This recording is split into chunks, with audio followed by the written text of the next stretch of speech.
But boom, we're live. Well, I like that little intro without the cameras there. Yeah, I've been trying to do that the last couple of podcasts. It Yeah. seems more professional, and I think. It gives people. Yeah. Well, the biggest part of it too is like, I don't have our total analytics as far as I can look up the YouTube ones, but the best analytics for our podcast are obviously on our Twitter, and I have not been able to find, or they're not available to me to find, watch time statistics from everybody. I would assume that, because you can't fast forward on Twitter podcasts, or I have trouble doing it. Like when I try to look through on our Twitter, like when I go to podcasts. I think if you hold the screen down. Oh, okay.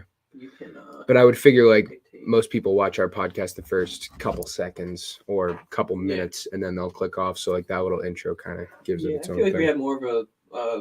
Especially right now, like we're not like people aren't tuning in live, like they ain't like fucking foaming at the mouth to come watch us at, 9 o'clock at night, or Eastern, you know what I mean? They're 100%. They're like, holy shit, like fucking Zach and Austin are on, and I gotta fucking run to my computer and turn it on. No, they're not doing that.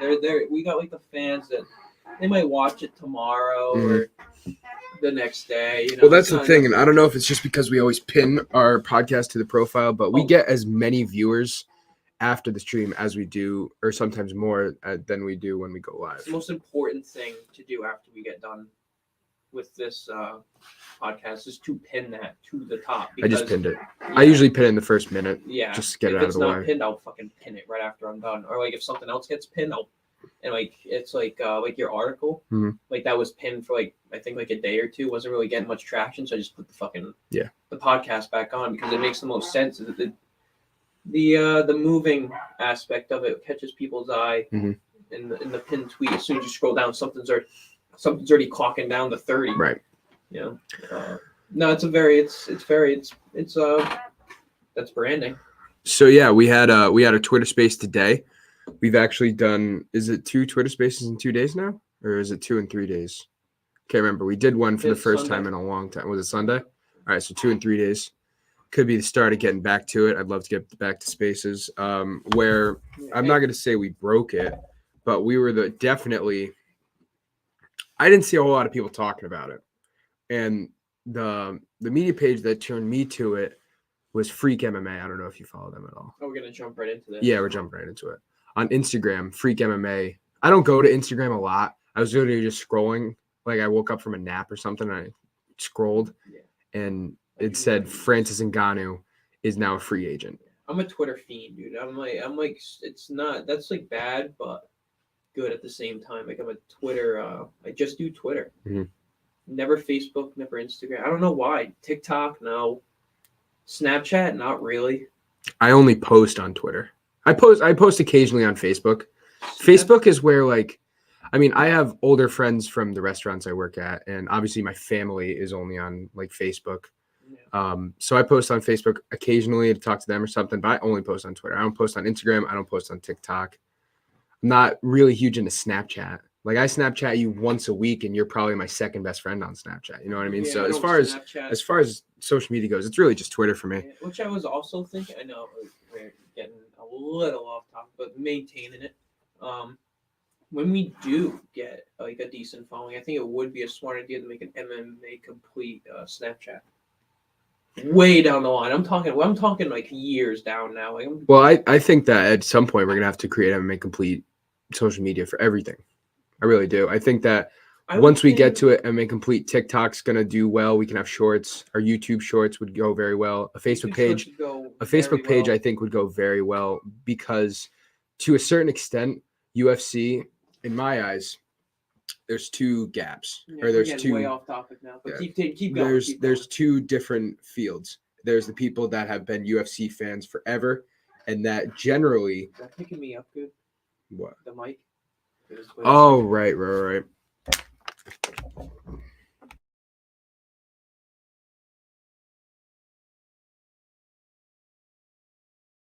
One in front of my face. All right, so that's gonna be better. So there's the people that have been watching UFC forever, and maybe they're like diehard MMA fans who have been training MMA forever, and that's, I would argue, half of the viewership, maybe a little less than half now. And they are Facebook. They're not a whole lot on Twitter. We're talking 40-year-olds and 50-year-olds. They're mostly Facebook. And then you got the new generation that has really gotten towards it through COVID and ever since then, and maybe a little bit before. And that's mostly Twitter and Instagram to an extent. Yeah.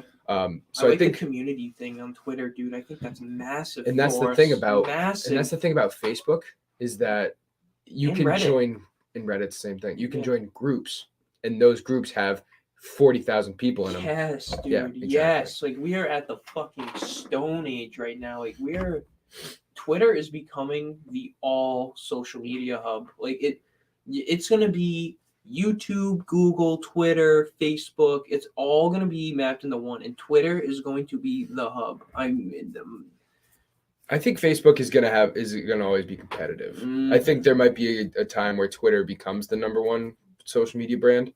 I mean, right now it's definitely Facebook. Probably Facebook. Yeah, I just feel like Facebook has a lot of phony shit on there. Like, not like. Well, if you just look at the numbers, spam accounts, do like spam and so much bots and like. Well, there's a lot of bots on Twitter too. Zuckerberg's, yeah, but they're trying to maintain it. But if you look at it, if you look at the demographics, if you look at people 30 years old and younger, Twitter definitely has a stronghold on that. I would say that people 30-year-olds and younger spend most of their time on Twitter to an extent of like 80% of them. Yeah. I would say. Yeah, like look at Elon Musk buys it. Dude, my dad makes one. Mike Furtado makes one. Like that generation starts coming in now. Right. But that generation takes time. Yeah, exactly. With everything. I think that they'll definitely be not in the near future, but in a couple of years, I don't see why Twitter wouldn't be able to take over as the number one. Yeah, like why TikTok would be good to do now, but then when Twitter brings back Vine, well, it's just like fuck TikTok. The thing is, TikTok would be good to do now. It would have been great to do like a year ago. You know what I mean? We're already starting. When you said to do it 2 years ago, 2.5 years ago, and I was like, nah, fuck TikTok because they steal your data. Yeah. I think that's fucked. But anyway, that's another thing. All right. That would have been the best time to do it, honestly. Like TikTok blew the fuck up. TikTok, like it was blown up then, but it blew up. Like there's that algorithms. And you know what's crazy about TikTok? And this is the last thing because we should start talking about shit. And I mean, if you got anything else to say, Cam, but the thing about TikTok is I would argue, and I go back to watch time. If you go to analytics, and I don't know how I'd be able to track this, but if you look for the social media brands that people spend the most time scrolling on without leaving, I think TikTok would probably be number one because people spend 2-3 hours a time without just scrolling TikTok. TikTok. No, I'm glad you noticed that because I know people doing that, and especially like YouTube Shorts. I've always watched YouTube Shorts, never TikTok. Dude. See, is that weird? It's the same thing. Though. I watch Facebook Shorts more than I watch YouTube Shorts now. Facebook Shorts too, yeah. But it's the same thing. Yeah, I told you about YouTube. They're turning on monetization. I find that I'm actually not on YouTube as much as I find I'm not on YouTube as much as I used to be. I've definitely gotten farther away from YouTube. You should not get far. You should go back to it. Yeah. No, well, I'm not saying like that. Do what you want. I actually dude, fucking stupid me. I just found a way that we can live stream without the StreamYard that we've been doing just on YouTube. Like it's literally the same exact fucking thing. It's just. And you can add more cameras. Probably. So the thing is, you gotta check that out. You have a 24-hour hold for the YouTube channel to make sure that you're like not a bot and to make sure. So this time tomorrow, 9:00 tomorrow, I'll be able to go in there and see really what it is. Okay. But it's gonna be at a point where we can just. Like we said, if we want to pre-record videos, that's how we're going to do it. That's how we're going to do it. And I really think that when we do that and we do pre-record it, we're going to have time to make those shorts because I do want to learn how to do that. I think that's something. It's something very simple. It's very simple. It's literally simple. Like cropping. Yeah, and we're already doing it right now. Like I think. Not only that, but we could also, if we felt like it, we could just fucking do 2 30-minute podcasts, save those on hold. They don't have to be an hour 15 like we usually do. It's a podcast. Well, we've talked about this a lot. What? There's no rules for podcasts. There's no rules, but I feel like it becomes more like a show at that point, not more like a podcast. I hear what you're saying. Not like that. It's kind of like what I tell you with the articles. Like instead of putting like 3-4 guys on one article, just do like one article a guy. And then they would have 4 articles. It's kind of like the same thing. So like I'm kind of seeing your point. Yeah, man. I feel like an hour, like a little above an hour.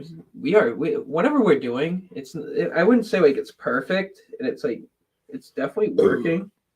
Excuse me. Hang on, Steve's calling me. All right, so I'm gonna jump into this real quick while you're doing that. So the news came out today.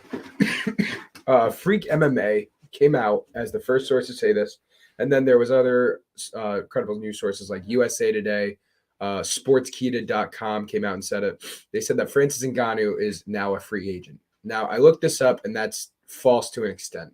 Francis Ngannou's contract, and this is not set in stone, but there's multiple reports, more than the ones I just said.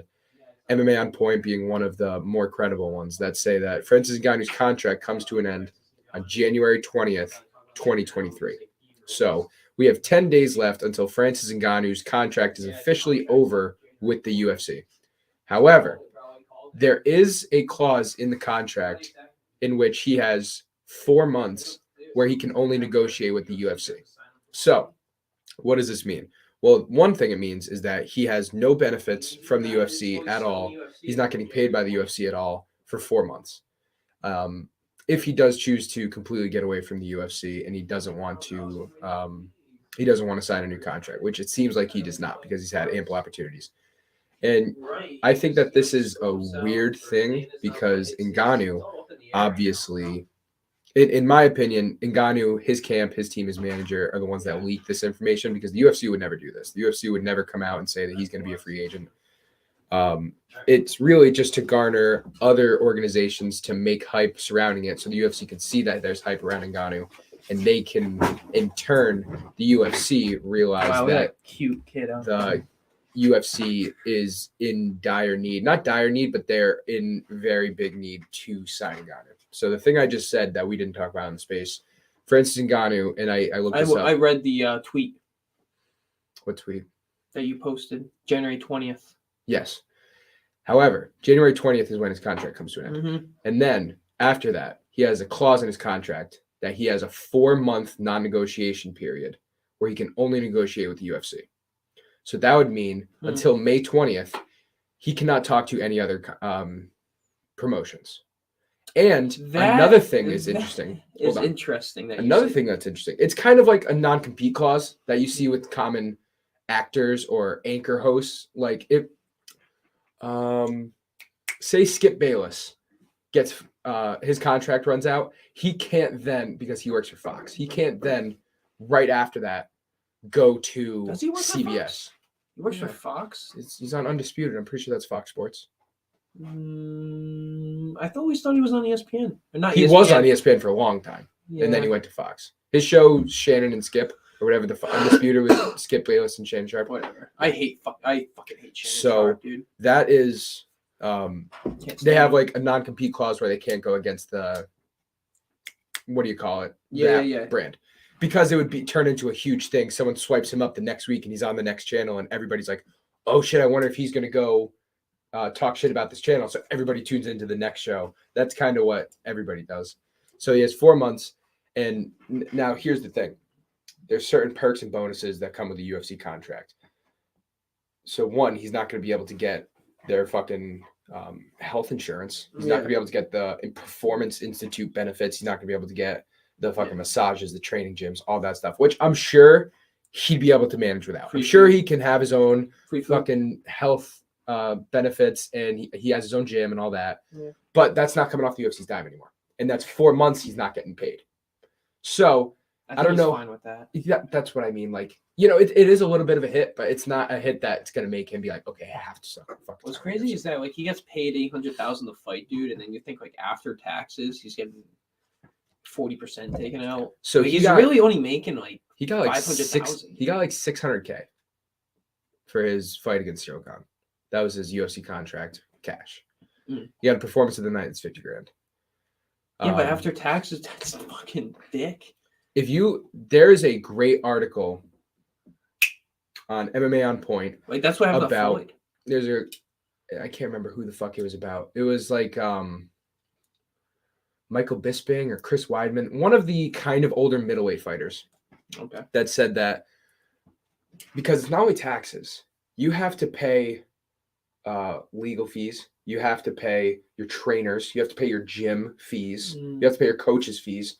When you get your fighter pay, say it's $600,000, you're getting like a total of like 35-40% of that just to you after that. Do you think the UFC should have like their own coaches on their salary? So we talked about this on a space not too long ago. We did. I don't know why a coach would do that, though, is the thing. It depends. If you're like an up-and-coming coach and you want to kind of just make a career for yourself and not try to go out on your own, yeah, I can see why you do that. But for the established guys, you're going to make way more money off your own gym than you would working for the UFC. So that's why they wouldn't do that. But I can see that becoming a thing. I wouldn't know why the UFC wouldn't want to do that. They get full benefits of the UFC, though. Not only that, but maybe they don't have to pay so much in like liabilities. Like if you own a gym, you have a certain amount of insurance you have to pay in case someone gets fucked up in your gym. Both. You know what I mean? So I can see that becoming a thing, but for right now, it's not. UFC gives you a gym, or not gives you a gym, but maybe you got like let's just say like 32 coaches because there's like 32 teams and all the other ones. 32 gyms throughout the country, maybe more than a couple in Vegas. I think that's interesting. Yeah, but it helps the fighter not pay. We've already talked about this in another space. It was one I enjoyed. Steve made some really good points about this. I thought Steve had some good shit to say. I'd love to talk about it again because I think that is a really good area. And we were talking about different things from fighter pay to Performance Institute bonuses, but benefits. It's a weird side of the UFC that you never hear anything about. Yeah, and the legal fees I've never heard that one. Like I think the UFC should have their own legal team for the fighters. I mean, they are working for the UFC. Right. Or like is it because the UFC does have their own lawyers that they have to pay a fee for that? I don't know. That's interesting. So I do not think they have to pay. If Ngannou paid 600, if Ngannou got $600,000 for his fight, he himself walked home with $200,000, which isn't a bad fucking payday. That's fucking awful. That's after taxes. That's after taxes too.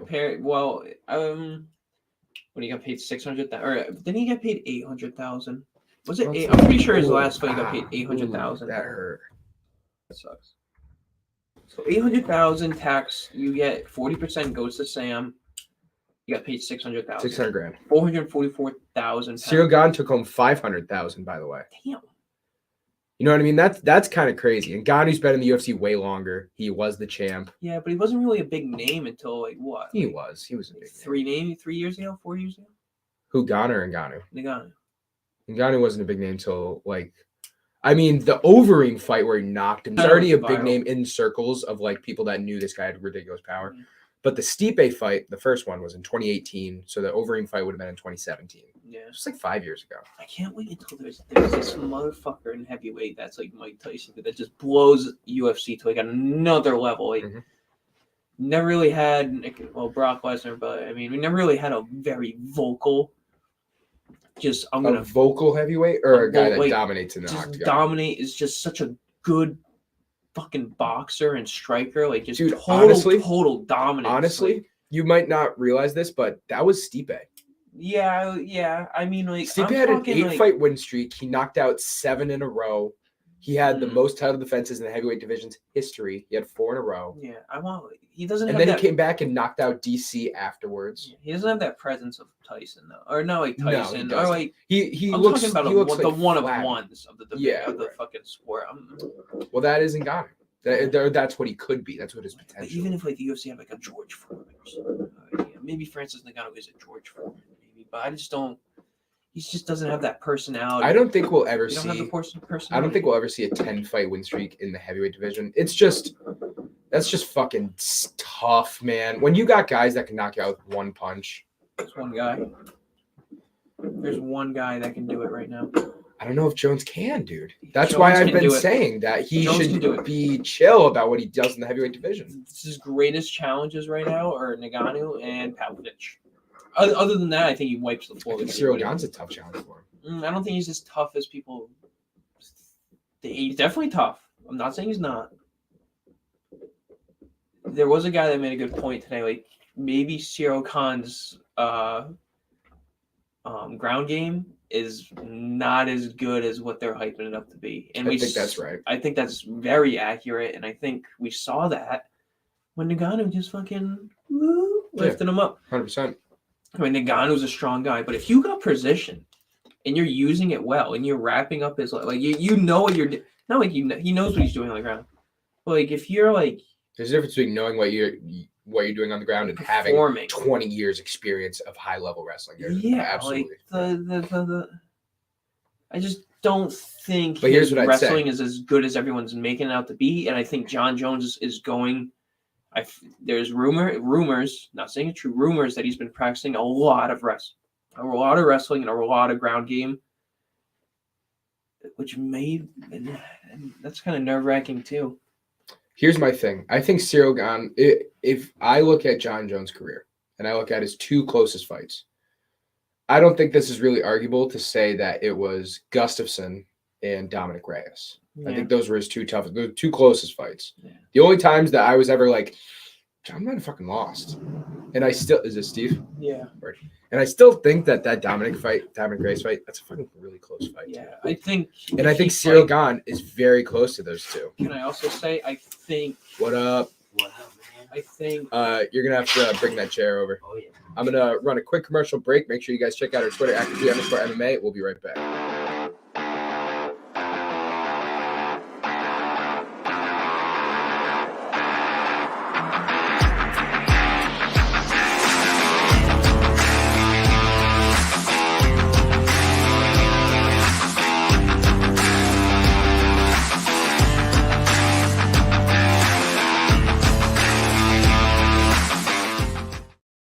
All right. Steve, welcome to the show, buddy. Thanks, man. What's going on? That's Olive up there.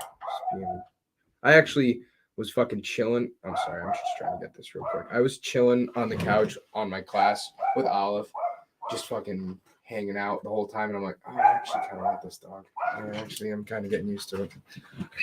That's awesome. So. It's not a very beautiful dog. No, it's absolutely not. It's a cuddly dog. I'd rather have like a nice, like a Joe Rogan dog. You know what I mean? I'd rather have a John Jones dog. You ever seen John Jones' dog? Yeah, you got $20,000, right? Are they Dobermans? I don't know, but he's an ex. He has the dog that they use that jumps out of the helicopters. Is it a German Shepherd? Is it a German Shepherd? It's like a hybrid German Shepherd. It's like a fucking. It's a killer. It's a beast. It can jump like 20 feet high. I have seen videos of it. It is sick. That is wicked cool. I wish I could buy something like that. Oh, yeah. So, I'm going to run you through everything that's kind of happened over the last 24 hours. And there is some stuff that we haven't even gotten to, too. There's a couple things I want to talk about tonight. There's a lot. Came out today that Francis Ngannou is rumored to be a free agent. Now, he's not. But what happened was a bunch of reports came out that said he is a free agent, which I can only assume means Ngannou and his team wanted to leak the information that he's a free agent to get other people talking. Yeah. So his contract is over with the UFC. Reported by many accounts, this isn't confirmed, but it's reported by many accounts, a lot of reputable sources, January 20th. His contract's done with the UFC. He then has a 4-month non-negotiating clause in his contract, meaning he can't talk to any other promotion for 4 months, except the UFC. He can still negotiate with the UFC for 4 more months. Yeah. Which means that if he were to just say, I'm not going to the UFC, not doing it, May 20th, he can now start talking to PFL, Bellator, Ryzen, ONE FC, all the other ones. Yeah. Right? So we're not going to wake up tomorrow here and then Ngannou's in the PFL, basically is what I'm saying. Yeah. I will say, though, because we were talking about some other stuff, but real quick, when we had this podcast about the PFL, because Jake Paul made waves in the PFL, talking about his new pay-per-view division that he's going to be doing, I was saying, like, it's going to take a little bit for them to get some people. It's going to take a little bit. It's going to be around the summer that we might see the first one. That's pretty on point with the timetable of if, it's still a big if Ngannou were to go to the PFL. Now. His grandma was wearing a shirt on New Year's. I'm pretty sure it's already happening. not to burst your bubble, but I'm pretty sure it's already It happening. seems like it is written in the woodwork. It's not. But, This ain't a coincidence by any means. No, it definitely isn't. Here's my thing. Okay. Name me one heavyweight from the PFL. You can't do it. There's. Well, that's why this whole Jake Paul. Perfect for him. This is perfect, dude. I mean, for him, sure, because he's going to go to the PFL. He's going to go 4-0. He's going to retire. He's going to have 4 first-round knockouts. So, yeah, for him, and he gets the bag, probably. I get it. Like, yeah, that's fine. If he wanted to go down, like, legacy standards, he would stay in the UFC. But I'm not going to fucking say that because, go get your money. All for it, 100%. And I think that diversity between MMA promotions is good. I think if the PFL gets better, the UFC will get better, Bellator will get better. Like, I think all this is good. Yeah. But like, I looked it up, and it took me, and I'm pretty good on the internet. Like, I can kind of surf, and I know a bunch of different sources, and I'm pretty good at mixing different MMA pages, Topology, SureDog, all that stuff. It took me 5 minutes to figure out who the fucking PFL heavyweight champion was, which is a long time. It's this guy, and I can't even fucking remember his name. You guys like that dog you're hearing? It's fucking awesome, isn't it?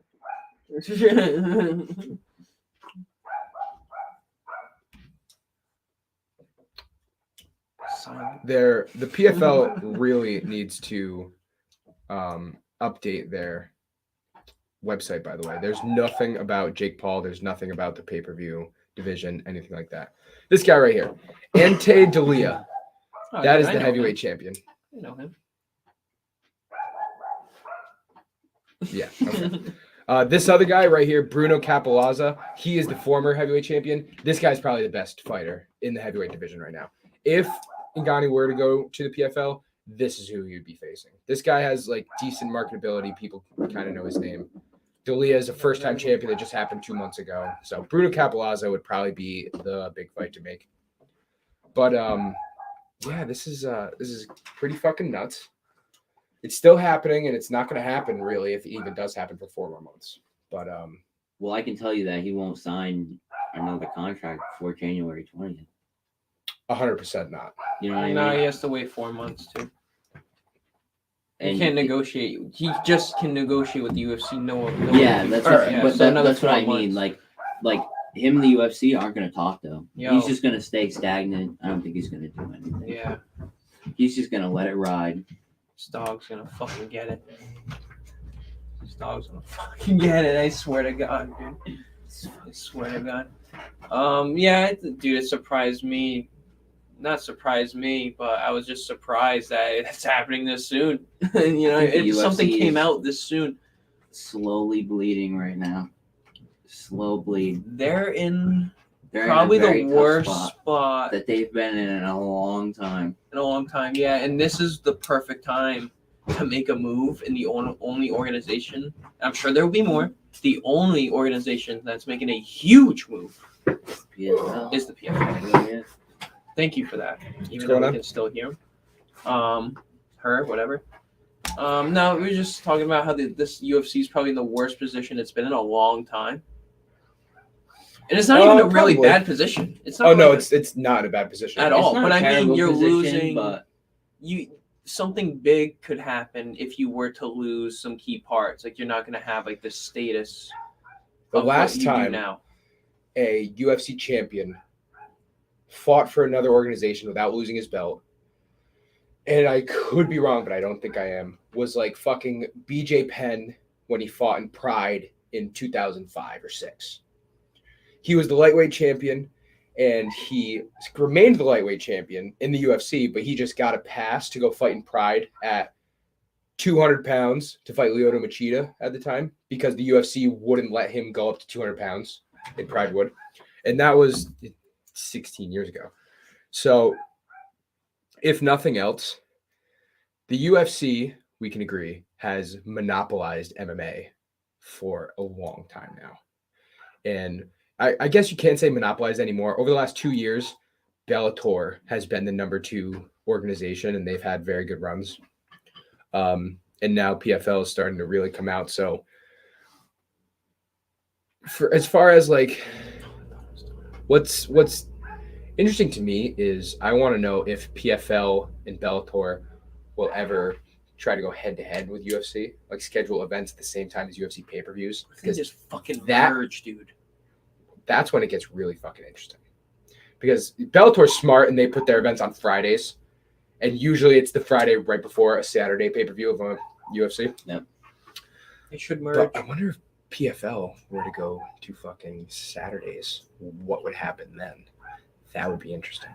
Because over the last year and a half, especially, and even the news that dropped on New Year's of the UFC raising its pay-per-view prices, fucking UFC fans have been pissed about this for a long time. Speaking as someone who's at ESPN Plus for over a year, has bought a majority of the pay-per-views, I spend $75 a month on a pay-per-view and $12 a month on ESPN Plus. So that's $90 a month. Basically $100 a month. Just round it up, brother. I'm spending $1,000 a year on UFC. Yeah. Mm-hmm. That's nuts. It's crazy. And we don't have to buy. If you look at sample size, like what I make, like it's not a fucking crazy deal, but that's way more than I spend watching the NFL, watching NBA, watching any other sport. But I don't spend any money to watch those. And you're a diehard fan of the sport too. That's Exactly. crazy. They're milking their most, like, I don't know, their best fan base. Yeah, their most loyal fan base. Because they're at a point where they're fucking monopolizing. Yeah. Because they're like, oh yeah, if you don't want to watch the UFC, go watch Ryzen, go watch some Japanese guys you never heard of. You don't care about that. Because they know 80% of UFC viewers are in it to watch Conor McGregor, to watch Paddy Pimblett, to watch Sean O'Malley. They're not like, oh, I hope I see a good armbar today. I want to see a really good boxing match. Like, no, they want to see the fucking big guys. That's what this sport is. It is celebrity-based profiting matchmaking. That's what the UFC's into. Jake Paul's going to change that for the PFL, I feel. He just brings, like, this vibe. Like, want to punch people in the face. I want to see what their prices are first. That's another really good yeah. Because really they're going to have to charge a good amount if they want to pay these fighters, because I know 50% to fighters is a really big deal. And it's like, if the UFC has 14 fights with 28 fighters, and those 28 fighters are still only getting 30% of the buy, that's like less than 1% of the pay-per-view's gross income goes to each fighter. Yeah. Whereas if the PFL has 5 fights with 10 guys, that means that each guy is getting 5% of the gross income. That's over 500 times the amount that they would get in a percentage-wise from the UFC. Now, the PFL is not going to sell as many buys. They're just not. Unless they have a fucking card where it's a huge fucking name. Yeah, like how long is this card going to be, and how long is it going to take to get to the main event? Because that's all people are going to want to watch. Right? And that's what we got to figure out, and that's what's going to happen. Is it going to be MMA and boxing mixed? Like, what is going on? Is there going to be 20 fights? Is there going to be 2 fights? Are they going to do a pay-per-view of 1 fight? Is it going to be... There's a lot. Exactly. That's what I think is going to happen, dude. I think it's going to be everything. Like, you're so fucking Blueface fighting, dude. Like, come on. If Jake Paul's smart, I don't think they're going to go celebrity in that. I think they might. I think they might for the beginning. I think they might. The bottom line, the PFL is looking to make money right now. And if you think about it, Jake Paul going to PFL almost kills celebrity boxing. Like, there's still going to be some here and there. You got the fucking, who's the TikTok dude that had a boxing match? Hall? Yes, Bryson Hall. Yeah. Bryce Hall. I don't know. Whatever. He had one. KSI does it in England. His brother Deji fought Floyd. Like that shit's still going to kind of happen. But Jake Paul was the guy. And he made a bunch of stars around him. And now he's in the PFL. He's the first one to start this whole fucking thing. And he will in turn be like, hey, Bryce Hall, I'm gonna give you more money. Come fight for me. Like, come fight in the PFL, and you'll get those stars. And it'll be like Rosenstrike, dude. Or like, and it'll be like, hey, Shane Burgos, you have some UFC creds. Come fight in this division. You'll get paid more. Get some UFC fans. And then you get a boxer. You get like legitimate boxers, and you'll be like, hey, get the diehard boxing fans, and then they're just gonna cultivate, and they're gonna get more fans and get bigger. And that's how they get more fighters. That's how they get more money. That's how they get everything. The gap. That's gonna take a long time. It is. That's the thing. We're not going to see a huge PFL pay-per-view besides maybe one if Ngannou goes there until I would get like a huge one. Year? Dude, I'm going to say 2025. I don't even think it happens. All right, next year. yeah, I don't believe that. I think it's gonna. No, I think it happens either next year. They have it at the end of the year. And if it doesn't happen next year, then I don't know. Happen next year. But here's the thing: they could have 2025. They're gonna make money now, though. You got to think like now, like you need this now. Like, I mean, they're Dana already White, making decent the money. shit on Dana White, the shit that's going on with the UFC and fighter pay. Like, you're gonna. I don't know. Listen, I'm not saying, in a perfect world, you're not saying that it's gonna happen in 2 years. You're inferencing. So, I think that's a bad. In my eyes, that's a bad move. If you were to wait, I would agree. 2025. I would agree, and I don't think it's waiting move. though. I think they have several pay-per-views up till then of this pay-per-view division. I just don't think it's. No, I'm saying like a huge one, a fucking really massive sell. I'm talking like Ngannou versus someone, Masvidal on the card. They have a boxing match. They have a big one. I think it's going to surprise a lot of people. I'm sure it will. I do. I think they have a big one before 2025. I think the first one. I think the first one's going to be big. I think you could be close though. So you could no, you are close. 100%. You are so close. This is something that was brought to my attention in our group chat that I'm sure you saw. And I don't think this ever happens, but let me just get your guys' first opinions on it. What do you guys think of the prospect of Ngannou turning around and saying, I'm not going to the PFL, I want to box Tyson Fury? Because that was in the water chain last year. That's fine. You're giving more time. Yeah, I think, dude, that would be the top tier move for Ngannou to do. That's his top best. He gets tier. He gets move, 30. bro. He gets 20 mil, 30 mil for that fight. Yes, he's not gonna make that much more. And then guess what? But he also gets knocked out in that fight. Let's be honest here. He gets knocked out. He gets knocked out. He gets knocked out. He totally does. But if he knocks out Fury, no. The world is fucking. He's not good. You're right. You're right. You're right. I'm sorry. He could though. But he could if he did, that would destroy the boxing. Yeah, but he could knock him out. If the boxing world would implode, bro. There is no way.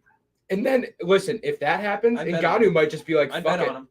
If Ngannou knocks out Fury, which I don't think it's gonna happen. But if he does, Deontay Wilder. Ngannou, I don't think would ever come back to MMA. Yeah, he would fight Wilder. He'd fight Joshua. He'd make another 50 mil for the next fight and just say, fuck it. Fuck it. He loses against Wilder, bro. He loses against all of them. He loses against all of them. But he has the one-punch knockout power. Bro. He loses the bronze bomber. I think he has a better shot against Deontay Wilder than Tyson Fury. Bro, have you ever seen his head movement? It is ridiculous. Really, for his size, Fury's bigger. Really good. For his size, you should not be able to move that fast. 6'9", 270, and he moves like a fucking welterweight. On the dude? Yeah, that too. Bro, he got dropped by Wilder and got bad. the fuck back up. So bad. I've never seen anybody take. That is one of the coldest moments. I'm gonna play that right now because I haven't seen that forever. Pull up the one with his hair because he's gotten dropped by him a lot, not just once.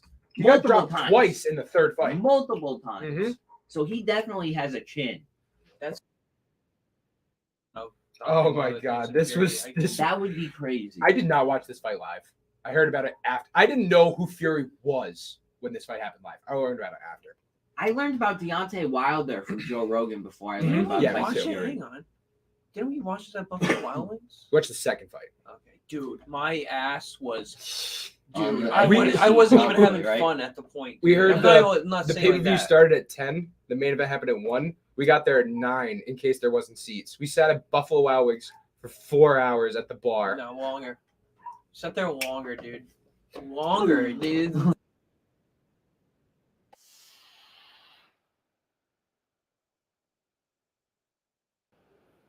Oh, he got up. Holy shit. What the fuck? Look at the 12th round. 30 seconds into the 12th round. He's still fainting. It's just crazy. He gets a right and then an uppercut. Floors him. And Deontay Wilder just probes. He just waits and just loads it up. And boom. Bro. That uppercut. He looks dead. Bro, he's dead. He's dead. He's dead. Dancing in the background. He's like, I'm good, bro. You ever heard him talk about it? Dude, look at this. He's like, yeah, I'm good. Like, dude, I'm good. And then he comes back and arguably wins the round. And he wins the. Bro, he's dude, have you ever heard him talk about it? No, I haven't really heard him. He goes, that was when I learned Wilder's weakness. That's when I learned that this guy's big thing is he can hit hard, and he couldn't knock me out. So at that point, I was like, fuck it. You're going to embarrass me in front of my family. You're going to put me on my ass in front of my child, in front of my wife. I'm going to kill you. His wife, I'm going to kill. Bro. Yeah, I know. Yeah, I know. Smoke show. Dude, Tyson Oh Fury. my God, bro. Oh, he pushes Pete. Bro, and he talks about how he was bring her up, bro. cheating on her all the time and stuff. And dude, he used to be being a mad. She lets him. I know. It's awful. He provides, bro. Paris. Oh my God, what a sexy ass name. That is a lucky guy. Yeah, she's banging. Go to the left right there. All the way to the left. She's not even like smoke show. She's just super cute. Yeah. Like super cute. She must be tall. She look cute in that one. She's a big guy. She's like she's 6'1". Yeah, right. Zach, she could beat you up. I bet she could. Beat me up. I bet she could. She's 5'4". Really? 5'4"? She doesn't look that small. No way. Huh. Wow, she's got hotter. Oh, wait. No, she's 5'8". She married Tyson at 19. Is Wow, good for her, bro. It's a mother of 6 children. Good for him. Dude, what are you talking about? Damn, fucking 90. Wow. You got her young. Damn. She loyal. Mm-hmm. She loyal. 5'4". 5'4". That's crazy, huh? Oh, dark brown eyes, fucker. Yeah, that's a good. Awful. That's fine. Right there. All right, it's a deal breaker. So, what do you guys think of that? Do you think that is actually a possibility that he goes and boxes Tyson? I definitely. Would you say it's more or less Paris. likely than going to PFL? Winner takes Paris Fury. I think that it's. I don't think so. Francis Ngannou. Tyson. I don't. I think that's a really, really tough call. I think it is more likely. Zach smiling at that. To be honest with you, I don't know if Tyson Fury would really entertain that much. I bet he would, dude. You think so? Yeah. Think about it like from Floyd's perspective when he boxed Conor. Floyd was like, "This guy's gonna make me a lot of fucking money, and I'm gonna beat his ass." And that's what Fury's thinking. Fury just got paid $30 million to box Chisora a third time, a guy who he's dominated twice. If he got paid $30 million to do that, he's gonna get $100 million to fight Ngannou. Because listen, actually, the heavyweight division in boxing right now is actually better than it's been in a long time. You have Usyk, who Fury should box, but won't, because Usyk might beat him. Really? He might. He really might, dude. Usyk's really fucking good. I know. I've seen. Thing is, Fury's like 8 inches taller than him. I know. Yeah. That's why I'm like, I don't know. But Usyk's really good. He fought that other dude. He's 20-0. He knocked out Anthony Joshua. He beat him twice, right? He beat Anthony Joshua twice. Maybe, I'm not sure. Well, he's defended the title quite a bit. I know that, right? Oh wait, did he knock out Joshua or Ruiz? It might have been Ruiz. He knocked out Joshua. Decision twice. Yeah. So those two fights I watched, I rewatched, and he pretty much dominated both of them. And that guy was way bigger than him, like decently bigger than him. He's only 5'10", dude. No way. Is he 5'10"? I thought he was like the same height as Where does it say? As 6'3". 6'3". Okay. So he's like 7 inches shorter. It's crazy because 6'3" is like. It's like good size for heavyweight. And then you just talk about Tyson Fury, who's fucking 6'10". That's ridiculous. Hey, my boss was a boxer growing up. Usyk has a 78-inch reach. He likes Usyk. Usyk has dude, Usyk's really good. He's the pound for pound #1 fighter in the world right now. He's gonna be like plus 300. When you have guys like Terrence Crawford, Gervonta Davis, who just had a huge knockout. You have guys like he had a good fight. I'll give him that. He is he Canelo, Dimitri Bivol, Bivol, right? Gervonta Davis and Ryan Garcia. Gervonta Davis beat Victor Garcia, and now they're saying Ryan Garcia's next. That's not happening. You don't think? It's not going to happen for a while. It might happen eventually. Tank Davis is only like 32. Ryan Garcia is like 24. Tank Davis is supposed to be like the fucking prophecy. He's 28-0. He's really good. Yeah. No, I know he's good. He's supposed to be the prophecy. I think if Garcia gives it a couple more years, I think Garcia can do it, dude. That guy's been on highlight reel since he was 18 years old, doing the fucking very good marketing. Good marketing on his part. Yeah. Very good. And he's been on podcasts. Maybe he'll box on PFL. Yeah, he's on Steve Will Do It. And dude, Ryan Garcia versus Jake Paul in boxing. I just say Let's do it. I even Let's think see I've what thought about this. happens. John Jones and Jake Paul make a great combination, dude. A great combination. Huge combination. Like that is like great fucking if you can get John Jones and Jake Paul to market your fucking company, you're going to be big. You're going John Jones doesn't do a lot of marketing though. At least he has it in the last since Cormier. He's quiet. Like he did in Cormier. He's smart. He's smart, quiet. He doesn't need to do marketing. He's the GOAT. Yeah, no, but him and Jake Paul, dude, it's fucking. I don't think John Jones. Listen, To get paid Ngannou more, going to to get paid PFL, more, in my opinion, to is get still paid a more. stretch. But John Jones going to the fucking PFL, that's even crazy. I'm only saying it John because Jones he said it on Steve's podcast. John Jones will still Steve's make podcast. he'll make 1.5 mil for his next fight. Like John Jones' last couple fights, he made over $1 million. And that was fighting Dominic Reyes and Thiago Santos, who at the time were nobodies that he was minus 400 favorites for. Like he still makes over $1 million. It's not like he's getting paid in Ngannou money. Like John Jones gets paid dough. So if he were to go to the PFL to make more money, if you were to get $3 million a fight to fight John Jones, over $10 million, Zach, not just $1 million. We're talking about 10x here. I don't know, man. That I hope it happens. You said And $8 million. It would be really cool. Years ago. I don't know, dude. I don't know if that would ever fucking happen. Like the PFL doesn't have that money to be fucking. I think they do. I think they do. I I wonder think what, it's a huge gamble. I think you know it'll pay what, off. You know what I find also interesting?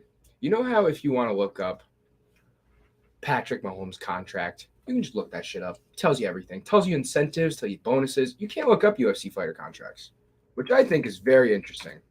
Yeah, that's up to the They're fighter, very though. secretive and lucrative about that, huh? Yeah. They don't like to really discuss how much The they UFC. Okay, this came. Wow. Hold on.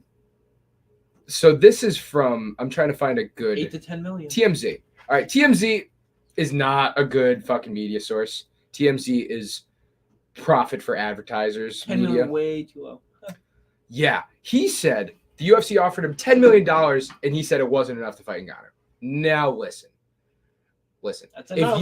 That's enough. If you want to go to the PFL and you expect to make 20 mil to fight Ngannou, Could happen. Dana White's just gonna be like, Go ahead. go fucking try. He's not, because he's going to keep John Jones for as long as his contract dictates. But like, John Jones, is he in contract right now? that's the thing about Jones, because he hasn't fought in 3 years. I don't think he's in contract right now. Don't think That's so. the thing. Like, How how is does it- the how- contracts work? Yeah. Because in Ngannou's contract, the weird thing about Ngannou's contract is that he signed a 5-fight contract or till the end of this date. And Ngannou still has a fight left on his contract, but the date's coming up, so they're letting him go. So it's like, Waiting, Jones. so it's keep like- waiting. there's these 3 requirements. Whatever happens first, you get to go. So you only fought 4 times in your 5-fight contract, but you get to go. That's why UFC contracts are fucking weird, man. That's another reason That's why. just in the contract. That's another reason why, and I've said this before, a fighters union would benefit both sides. UFC will never allow that. Never. But it comes to a point where you now have CBA agreements. And with those CBA agreements, UFC can be like, you signed a 5-fight deal, I'm not letting you go until you fought 5 times. Because you fought and your union fought for this contract, you make us uphold it, we're making you uphold it. You know, for the UFC, that part would be beneficial for them. They would also have to shell out more cash and do more and like a bunch of shit that they would fight for every single time their CBA ended. So that wouldn't be beneficial for them. But if you look at it from that point of view, like, you know, maybe Ngannou wouldn't be making noise about going to PFL right now. I think it would be worse for him if they make a union. I think it would. That's why the UFC wouldn't do it. But I'm just saying there are some benefits to it. Yeah, what if Conor McGregor, or like, you know, Conor McGregor's, yeah, let's just use Conor McGregor's for example. This motherfucker blows up, right? But he's in a 5-fight contract. The fuck's he do? He's in the same position that they're in now. Look at the NFL, man. Look at these wide receivers that No, was I'm not signed. looking at the NFL. I'm looking at the UFC. Well, I'm just saying, compared to the NFL, of a guy who signs like Geno Smith. Geno Smith signed a 2-year quarterback for the Seahawks, who became the starting quarterback for the Seahawks after Russell Wilson left. Everybody thought he'd suck. He was in MVP contention at some points in this year. He signed a 2-year, $5 million deal. Now, starting quarterbacks in the NFL right now are getting paid $30 million. Up more. Geno Smith's not in that upper echelon, but a guy of Geno Smith's stats, his caliber this year, should be getting paid like a good $15 million a year. I don't think that's a stretch, but he's going to get paid $2.5 million next year. But that's part of his contract. He has to live up to that. He signed it. So I mean, it'd be the same thing. It'd be the same thing with UFC fighters. Yeah, exactly. Signed a 5-fight deal. Exactly. That's what I'm saying. No, you're saying that you want a union. You want to unionize it. I didn't say I want to unionize it. I said I was. You said unionize it would make it better. No, I said there's some points of the UFC having a union that would make it better. In the I think large the bad run, outweigh the good. That's what I'm saying. Yeah, bad I definitely outweigh the good. I agree. All right, so next topic, because there's a couple more things, and we've already gone 50 minutes, and I didn't even put up the banner for Ngannou. Next thing, Aljamain Sterling came out today talking about he went to an orthopedic surgeon. He has a partially torn bicep that will require surgery and will keep him out most of 2023. So, here's the thing. Henry Cejudo was rumored to fight Aljamain in March. Henry Cejudo just got out of his 6-month steroid pool that you have to be once you've gotten out, and he's cleared, so he's back on the UFC roster. Sean O'Malley is the number one contender, right? That seems like a logical step to me, have an interim title belt for Henry Cejudo versus Aljamain Sterling. But I'd like to remind you guys that on February 18th, there's a fight night main event of Chito Vera versus Corey Sandhagen. Now, if that were to become an interim title fight, it would get bumped to a pay-per-view. They're not having a fucking title fight on fight night. They're not having a title fight that's free to customers. They just wouldn't do that because, the UFC. But do you think that there's any chance, or would you guys like to see that fight be for a title fight? Or would you rather just wait to see Cejudo O'Malley? I want to wait. I think that the injury thing with Aljo, how many times are we going to see this over and over again? I mean, you know what I mean? I feel like that's a big thing in his career. He's very injury prone. Fuck it. Move on. Mm-hmm. Let's see Cejudo come back. Let's see if he's really got it. And I think O'Malley proves it, and UFC has been pulling for it that way. I'm going to bet Sean O'Malley, dude. I'm betting Cejudo. I think Cejudo mops the floor with O'Malley. O'Malley's going to outstrike him for a little bit, but as soon as Cejudo gets him to the ground, fucking done. I thought the same thing about Pitter. But the difference between wrestling between Petr Yan and Henry Cejudo is so different. It probably is very, very drastic, but I don't know. Longer legs, I don't know. Reach, 65% of the time, a 7-inch. I don't know either. It's definitely a great point, and it goes back to the Yan versus O'Malley fight that everybody counted out O'Malley and he won. But I definitely when you look at styles, to me, O'Malley totally could outbox him. Problem is how long can he stay on his feet? And I think he'd be able to stay on his feet a little bit. He has a 5.5-inch reach advantage over Cejudo. That's huge, especially for their size. Yeah. The lower weight divisions you go, the bigger a reach is a bigger percentage of all that shit. I think it'll be easier for him to get up off the ground using his legs too. His legs are so fucking long, dude. He can be able to maneuver off the ground. How much damage is Cejudo actually going to be able to do when he's on top with those long legs and that long reach that O'Malley's going to be able to... Believe it or not, for jiu-jitsu artists, longer legs on their opponent makes it better for them because it makes it easier it makes it harder to get out of limb locks. You know what I mean? If you have an arm tied up, if your arm is this big, you only have to move your arm that much. If your arm's that big, you now have to bring it all the way through here. Yeah, if he's a flexible dude with Sean O'Malley, he is a flexible absolutely. Dude. And I think O'Malley would to push him off. I think O'Malley would surprise a lot of people with his takedown defense and his ability to get up. But can he do that the whole fight? Cejudo's not going to box with him for 15 minutes. He just wouldn't fucking do that. And it wouldn't be a 15-minute been away for a long time. And look at and think about this. Cejudo's last fight in the UFC was against Dominic Cruz, who has the same measurements as Sean O'Malley. He's an inch shorter with a 72-inch reach, the same as Sean O'Malley. And he knocked him out in a minute. Cheeto beat him. Cheeto beat Dominic Cruz. I think Sean O'Malley has a very good shot in the fight, especially to his length. I think Sean O'Malley has improved so much over the last 3 years, and that Petr Yan fight fucking proved it. not only with his skills, but his toughness. He should have been knocked out by Petr Yan. Yeah, and then he should have been gassed and gotten fucked in the third round. And he just came out better. Sean O'Malley's improved, and he's impressed me so much. Better, dude. He's improved. 100%, I believe that. But Cejudo is really a Olympic gold medalist wrestler who has has been who's been out of competition for 3 years to let his body chill and heal and train. Like he might come back and run the division for a couple of years. I mean, I would not be surprised. I believe you. You know what? I think that's way more likely. He's 35, maybe not a couple years, maybe like 2 years. Yeah, 2 years. Which I guess is a couple. But I don't know. I would rather Hart wants O'Malley, Brain says Cejudo. Yeah. Yep. You know what I mean? That's a tough one. Right, what do you think? I'll tell you if it goes to decision. O'Malley. Yeah, I know. What do you think? O'Malley's Decision or knockout? That's what I think it's a knockout. I think Cejudo ground and pound TKOs O'Malley in like the second or third round. Third round. I'll say third round. That'd be my guess. I could see that. Next. UFC Vegas 67 is this Saturday, the first event of the year for 2023. And we started the week off with a fucking bang. Kelvin Gastelum looks like he got mouth herpes and is now out of the main event of Fight Night 67. Have you seen this picture? No, let me see it. Kelvin Gastelum got a staph infection of his mouth because the pads he's rolling around in his gym weren't fucking washed, basically. So. The person that he was facing, I would assume. Yeah, it's one of those things. The person that he was facing. Kelvin Gastelum is out. Yeah. Sean Strickland is in. Yes. Sean Strickland versus Nasruddin Imavov. Back to back.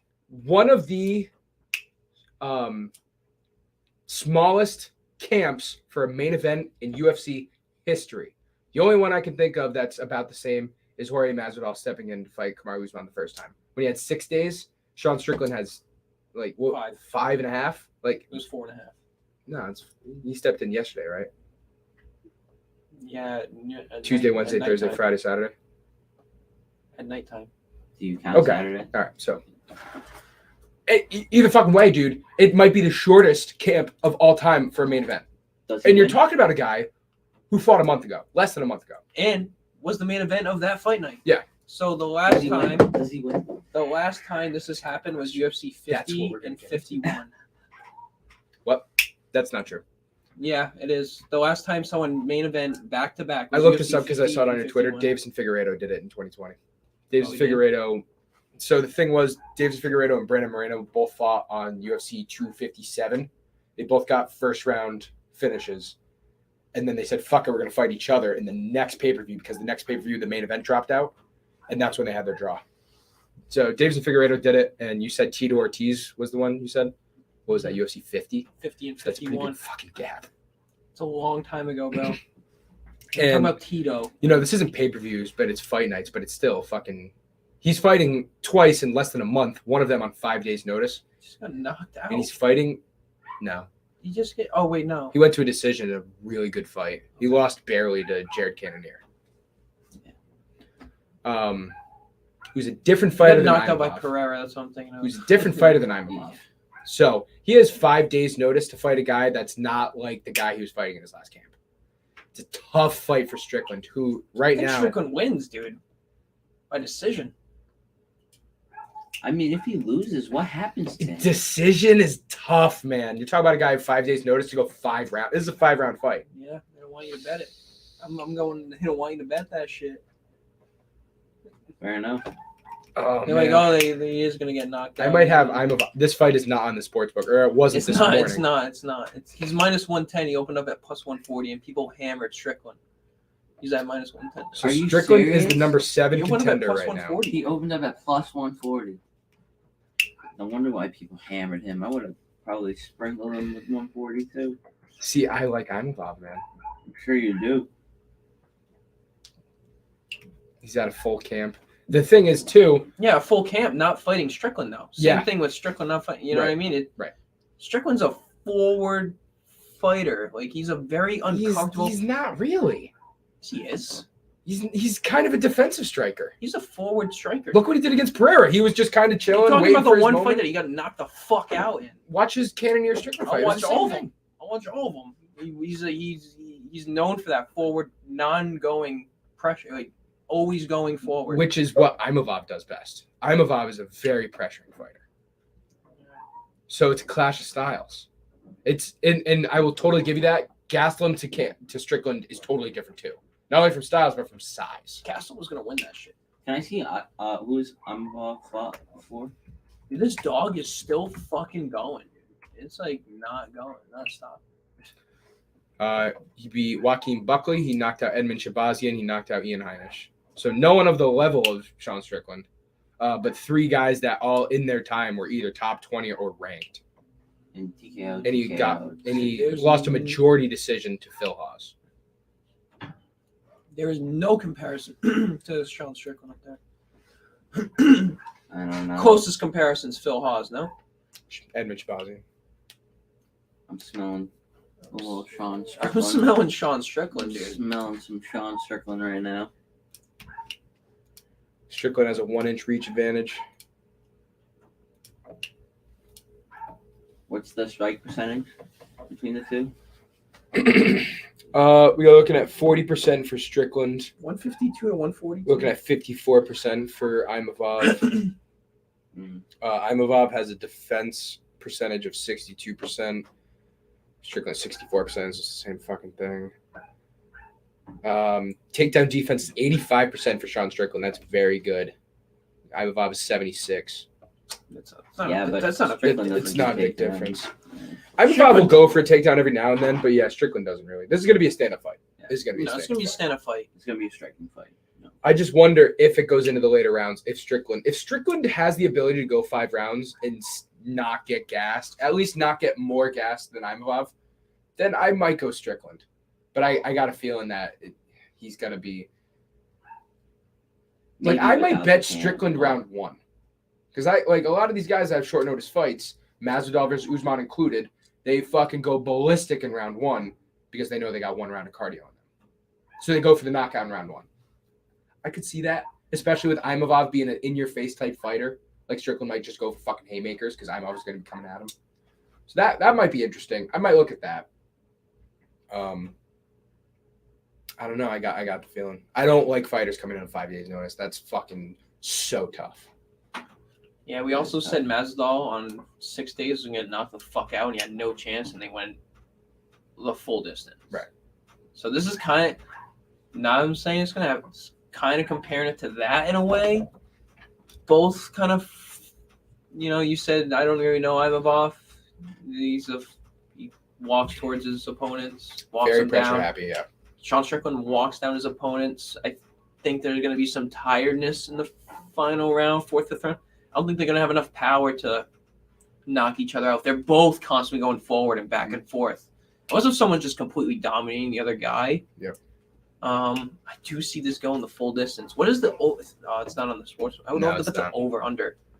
I doubt they would even come out with an over under on this fight. Oh, they will.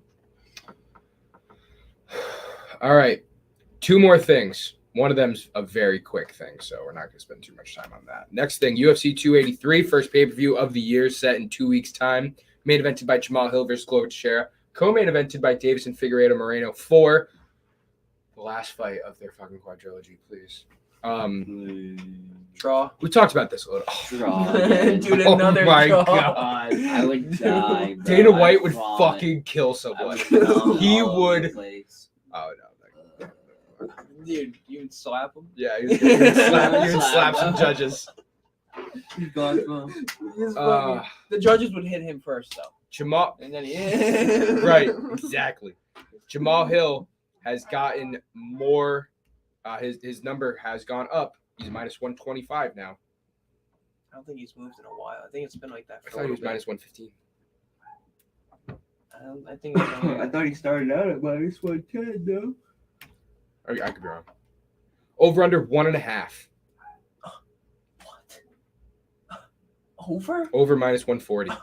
Yeah, you take your fucking life kit, you take your grandkids' savings, your son and daughter's savings, your mother-in-law, your aunt, your uncle, your nana. You take all their money, you put in a pile, you count it all up, put some rubber bands on it, hammer that over. Hammer. That's Hammer. definitely going over. Oh my god, dude. I'm about to put the fucking truck on that shit, dude. Oh my god. You got a hammer around here, dude? Got for 1.5. You got a fucking hammer around? Yeah, I have Jesus a hammer right on that fucking- table, actually. We also have Hammer. And the Gilbert Burns, Neil Magny in this card. We also have Jessica Andrade, Lauren Murphy. We also have Paul Craig, Johnny Walker. We have Shogun, who was last fight. I don't know, Johnny. Brad Walker, Tavares has fallen out of this fight. He's not going to be fighting Gregory Rodriguez, RoboCop. They're looking for a replacement. Jailton Almeida versus Shamil Abdurakhimov. This will be, mark my words, Fight of the night. 2023. No, 2023. This will be a snooze fest. Really? Or it'll be a 2-minute submission. This will I be think it'll be fight of the night. the year of Jailton Almeida. He's fighting 4 times. He will be top 7 by the end of the year. Can I say that? With 4 finishes, 3 by submission. No, he has, but he's been minus 700 every fucking fight, and he's also been minus 1,200, minus 1,000. He's had a short notice fight against two opponents, so not throwing smoke his way yet. He is good, but I just love his style. It's been a long time since this guy's a 2nd-degree Brazilian Jiu-Jitsu black belt, and it's been a long time since we've seen a heavyweight do that. Yeah, you look at the heavyweight division right now. There's some good wrestlers. There's even some good jiu-jitsu artists. There's nobody on the jiu-jitsu level of Jailton Almeida right now. I like Gregory Rodriguez. Yeah, but we got to figure out who he's fighting. No, I know, but he's I like him, destroying dude. I whoever he like him. fights. It doesn't even matter. Gregory Rodriguez is a fucking monster, dude. Mhm. Who are they gonna find to fight him? That's gonna beat. Oh, him? also on this card is Terrence McKinney. Really, teammate is on? He's fighting. I forget this fucking guy's name. There's brothers from Brazil that got on this card somehow.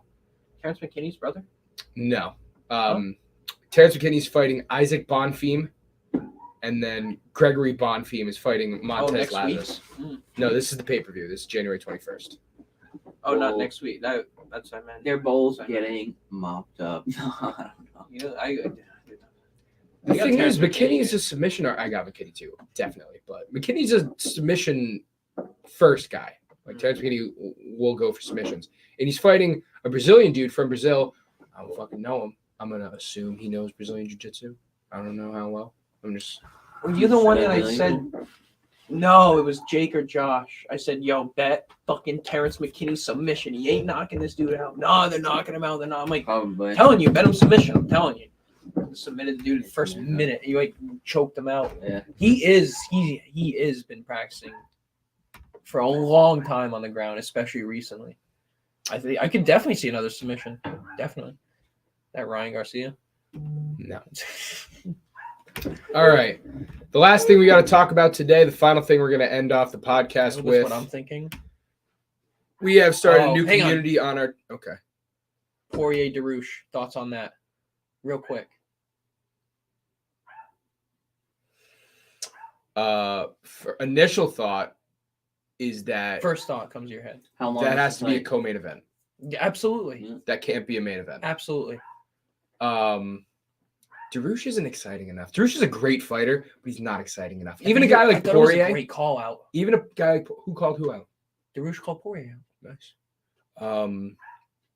You didn't read that? I saw like some speculative stuff about it, but no, I didn't see Said it. Poirier should retire if he's going to keep ducking these. Oh contenders yeah, coming up. yes, I completely agree. Completely agree. Completely agree with that statement. 100%. Dude. They've been saying the same thing about Gaethje Fiziev. Dude, I'm so sick of these. I feel like all we've talked about, like In the especially lightweight this division, past 2 years, like the 4 lightweight fighters. division is gone. Like it's still very exciting. it's full of good people, but But no the one can crack top- into the top 5. Dude, the top 5. Look it's at just talking Makhachev. about the top Look 5. at Makhachev. He was years. dominating everybody, and it took him until the Oliveira fight. That was his first fight against a top 5 fighter. He You hasn't got- improved himself at all, dude. Zero. You got Zero. Makhachev, Oliveira, Poirier, Gaethje, Chandler, Darush. Mm. That's your top Just 5, got another thought. and no one's getting the fuck in there.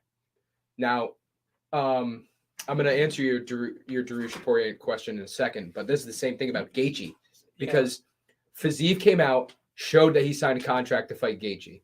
Dana White promised him that he was going to fight Gaethje. In March, It's an right? interesting fight. It's going to be a main event, and so it's like, all right, Ball's in your court, man. What do you want to do? Is that in March? They're trying to get it for the UFC 285 card, which is March 6th in Vegas. Okay. Well, since you brought up Islam, well, what do you think about the Poirier Darush? I think Poirier Darush. Or I think Poirier wins. I think Darush wins. It depends. If it stays on the feet, I think Poirier wins. But if Darush changes his game plan up and tries to get a submission win, he's gonna win. Darush is very good on the ground. He's strong for lightweight. He's a big boy. And Poirier has a very, very tough time with people who are strong on the ground. Not exactly, man. Poirier is great at jiu-jitsu. Poirier almost tapped Khabib. Poirier's the closest person to ever beating Khabib because he got him in a fucking strong-ass guillotine. Yeah. A deep guillotine. 1 minute later, but he was in front of his dad, bro. He wasn't getting that no matter what, bro. Right. Yeah.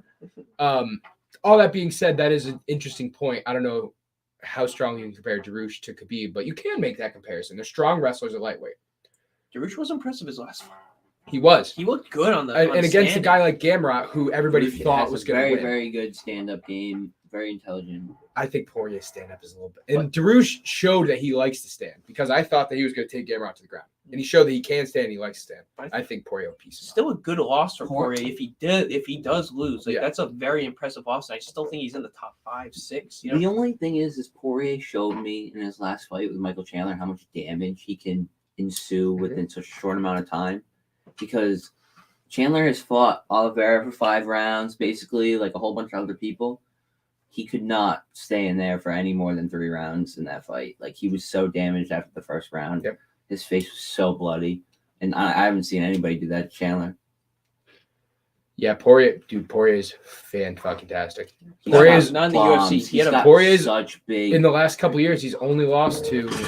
Oliveira and Khabib. In Bellator, he's probably gotten beaten bad, but he had great wars in Bellator, dude. Eddie Alvarez, Benson Henderson, AJ McKee. He had a lot of good wars. He's exciting. He's an exciting guy. Every single time Michael Chandler fights, I will watch it. Very good at marketing. Very good at branding. Very good at does fucking backflips, calls out Connor. Very like good, so, he's so great. Dude, that's another great fight. Dude, Chandler, dude, knocked out Tony cold, knockout of the year. Did 3 backflips and had a great post fight. One more interview. Yeah, like check, fucking check.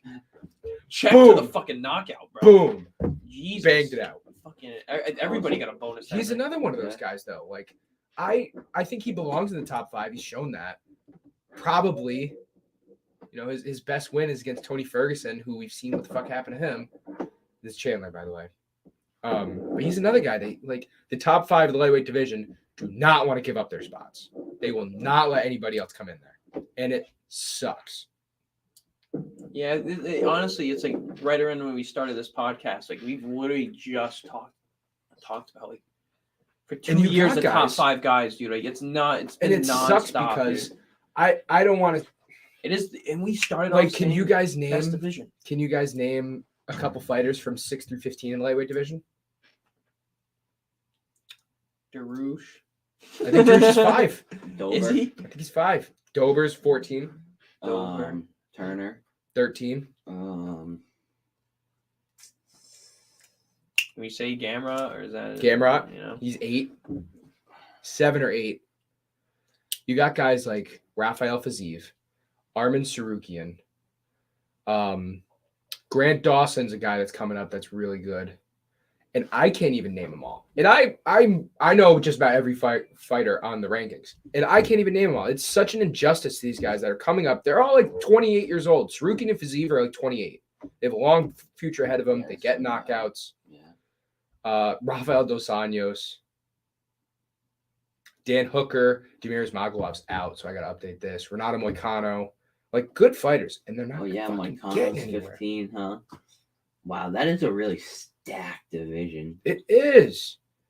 And it's crazy because you got guys like Conor McGregor, Tony Ferguson, Drakkar Klose, Diego Ferreira, Terrence McKinney, Paddy Pimblett, Kama Worthy, Jay Herbert. Michael Johnson's been doing really well. Matt Frivola, Mark A. Madsen, Abu Azatar. All these guys are like top 25 because the division's so fucking stacked. And you got these 5 guys that just like, nope, we'll just fight each other. No, I just wanted to talk about that real quick because that happened like literally like yesterday or today. I don't know. Yeah, yesterday. All right. Oh yeah, yeah. Send it home, Austin. MMA complete accumulation. I've been talking about this accumulation thing. Can I rip that as I explain that? Wow, it's fucking impressive. Dog stop barking. Shout out the dog. This is a fucking game changer for this account. On God, this is going to be the fucking game changer. We're going to be able to create our own Twitter newsfeed, our own. Yeah, I like talking to you guys. Okay, that's fine. Plus, I can explain it to like you, like or whatever. Own news feed, our own rules, posting articles, Twitter Spaces will go out. You can literally run your own Twitter Space from your own news feed, and it'll send a notification out to everybody involved in the. That's a member. Shut the fuck up. And then we got 32 members. Haven't even really put that much effort into it. And it's something that can connect everybody in our community with each other. Like we can build off each other. We can create ideas off each other. Just like basically a better way to connect one-on-one with just your followers. Like there's no reason why your followers should not be able. They should. I don't think so much now because it's not really popping off in the trending and algorithm form, but there's no reason why your followers should not be on your own page. Here's how I explained it. And I did a poor job of explaining it first, but I kind of found a niche. We are getting to the point, which, look at us. Oh, yeah, you said this today. Look at us. Like, we're getting to a point that we get on our big posts, we get 100 comments, 200 comments, and we're missing out. Likes or comments? Comments, replies, threads. Maybe not 100, but like. I would say 100. We get, on the big ones we do, we get 100, not 200, but we get 100. We get well, that's 30 replies on good posts, not crazy posts, good posts. We get 30 replies. And then we have the 5, 6, 7, 8, 9, 10 guys that we talk to a lot that we might not respond to those. We might not see their comment. And this is a way that guys that are truly involved, that they are able to talk with us, that we know they're great minds and we like communicating with them.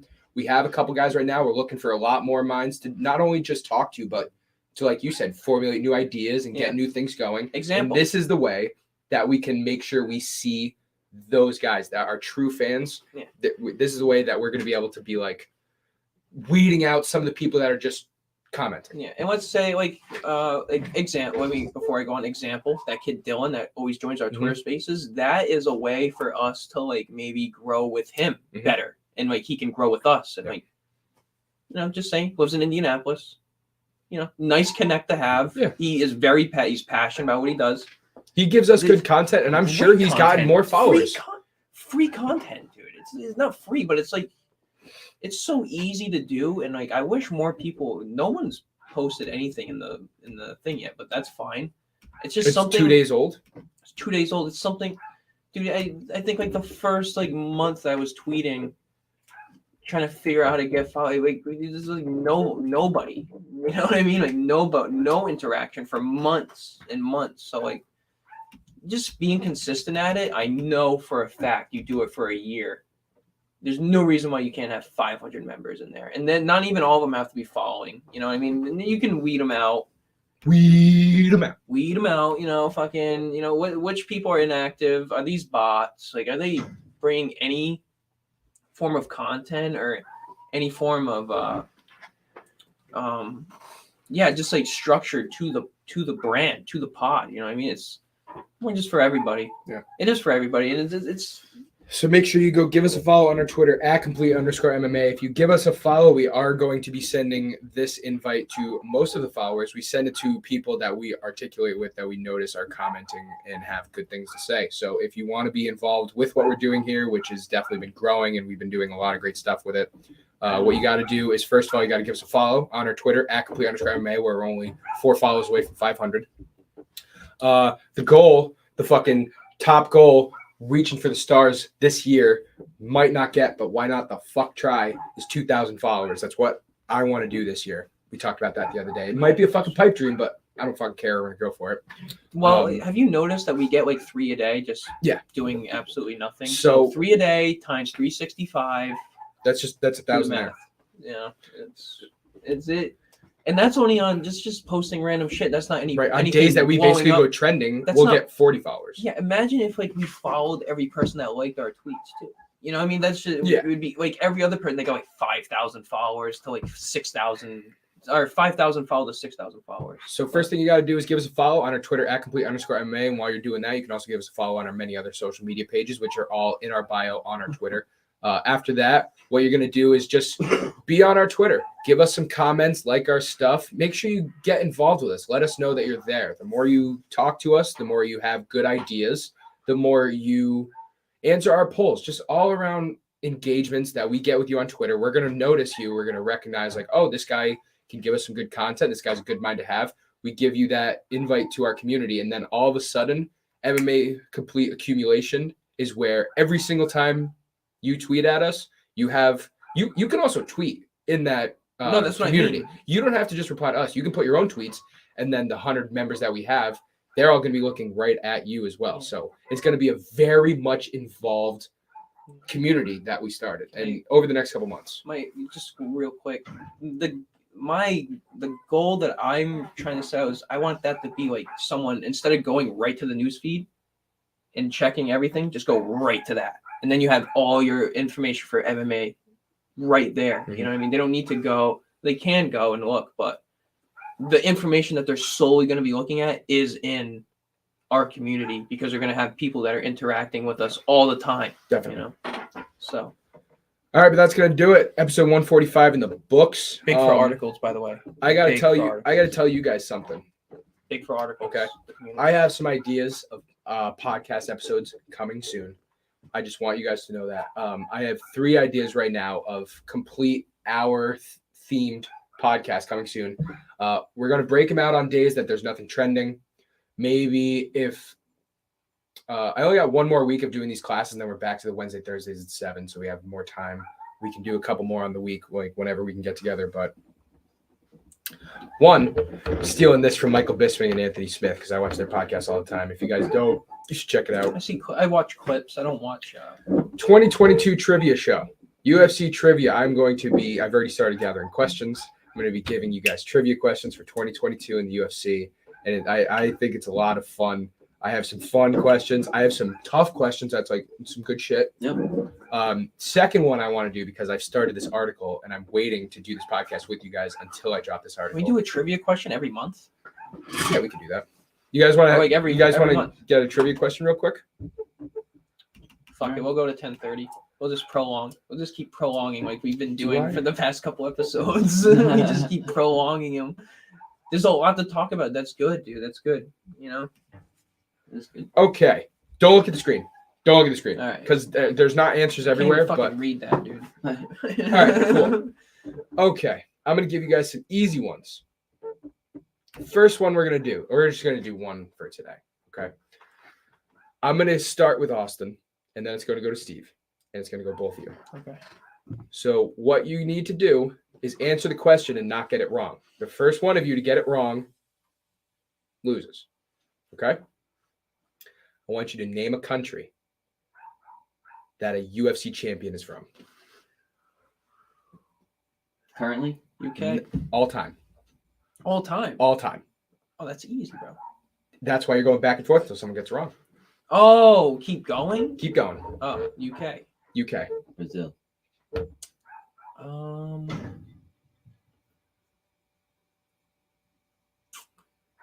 Fuck, I can't remember. That's easy, bro. No, I know. I can't. No, I'm thinking of Ngannou. Cameroon? Cameroon. USA. USA. Fucking. Yeah, I can't believe you guys didn't say that. Yeah, I know. But I was. When you said UK, I was like, oh shit, all right. No, I'm thinking Leon Edwards. Michael Bisping. Oh, all time? All time.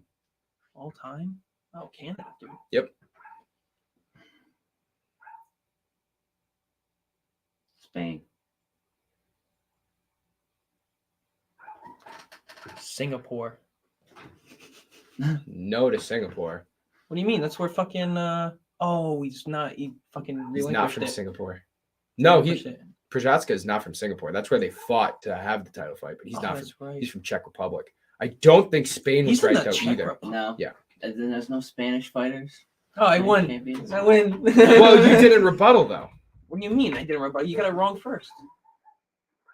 All right, we can say that you won. What do you mean you can? What's the fucking rules? What do you mean I can say? I said that you have the rules, dude. Yeah, it's just Mexico. You're like the first one to get it wrong. I'm not saying I'm only. Oh yeah, that's right. Mexico, Nigeria, China, Kyrgyzstan for Valentina Shevchenko. Where's Khabib from? Russia. Russia. Poland. I can't think of any off the top of my head right now. That was about it. So yeah, those I have a bunch of questions like that I think would be a really fun time. No, that's good. That's good. We got 4 more minutes. Do you want another question? You want to save it? We'll let you guys. What's your idea? I just want to ask you a question now. What's your idea for articles?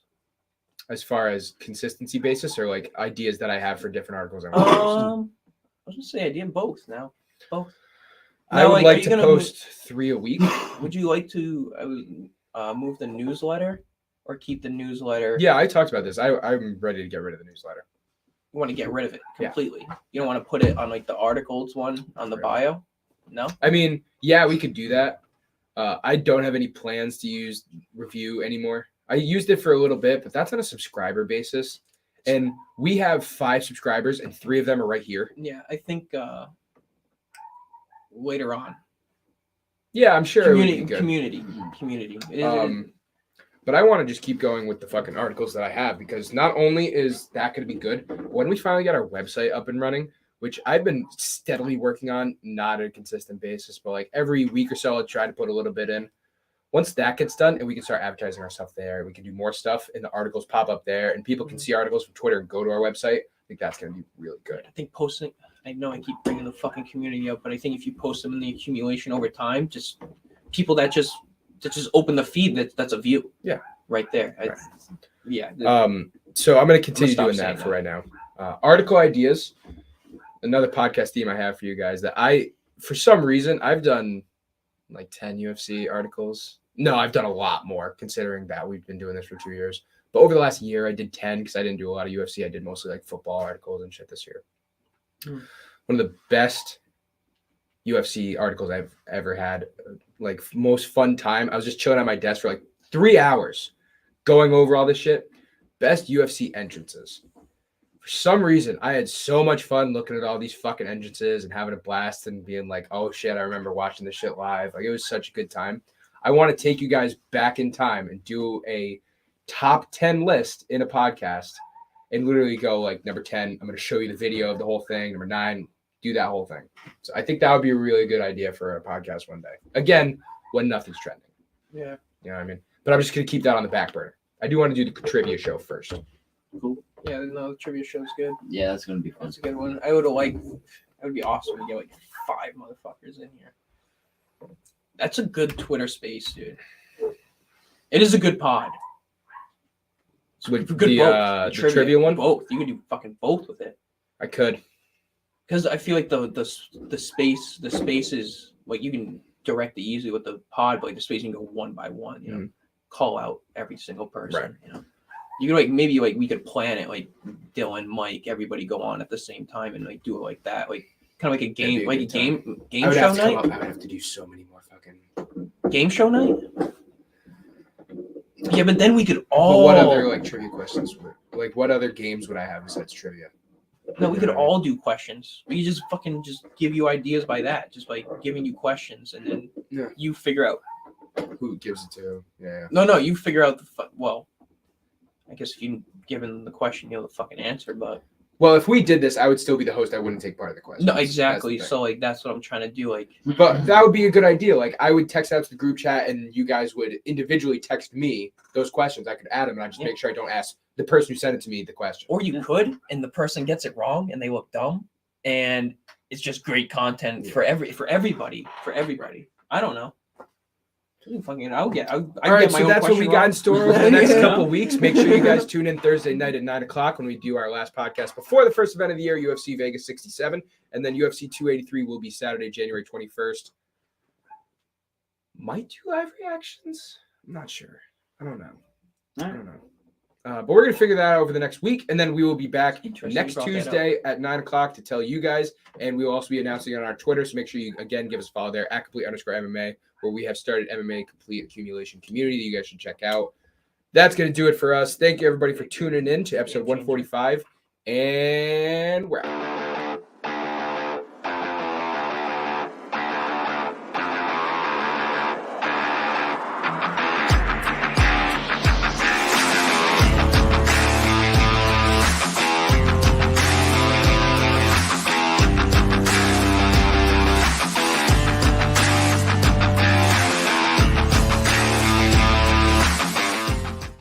Up at 7. Pulled an all-nighter last night. I woke up at